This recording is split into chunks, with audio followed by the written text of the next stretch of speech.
আমাকে এই 2 জোড়া পাখি গিফট করে দিচ্ছে শুধুমাত্র আমি বাসায় পালবো এই জন্য। এগুলো বিক্রির জন্য না, উনি ভালোবেসে আমাকে গিফট করে দিচ্ছে। আর আমার যারা সাবস্ক্রাইবার আছেন বা আমার যারা ফলোয়ার আছেন ফেসবুকে, অবশ্যই ভাইয়ার পাখির দরদামটা আলামিন বিরক্ত করতেছে, অবশ্যই হচ্ছে পাখির দরদাম ফেসবুকে ফলো দিবেন। আর ইউটিউব চ্যানেল পাখির দরদাম অবশ্যই সাবস্ক্রাইব করবেন। ভাইয়া এবার হ্যান্ড ওভার করেন, খুব আগ্রহ নিয়ে যারা যারা পাখির দরদাম ইউটিউব চ্যানেলের সাথে আছেন, ইউটিউব ও ফেসবুক, জি আমি একটা সিদ্ধান্ত নিছি, নতুন নতুন পাখাল তৈরি করতে হবে।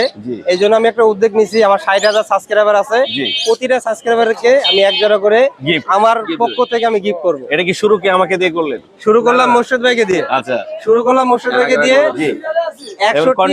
63,000 সাবস্ক্রাইবার আমার, 63,000 জনকে আমি পাখি গিফট করব। পাখি গিফট, এটা কিন্তু সবাই সাক্ষী হয়ে গেল। সবাই সাক্ষী রয়ে গেল।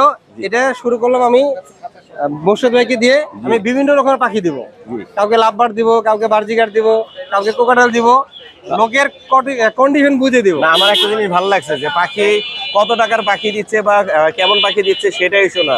রাব্বি ভাই যে উদ্যোগটা নিচ্ছে, পাখি গিফট করার উদ্যোগ নিচ্ছে এবং পাখাল তৈরি করার উদ্যোগটা নিচ্ছে, এই উদ্যোগটাকে আমি সাধুবাদ জানাচ্ছি। অবশ্যই পাখির দরদাম ইউটিউব চ্যানেল এবং ফেসবুকের সাথে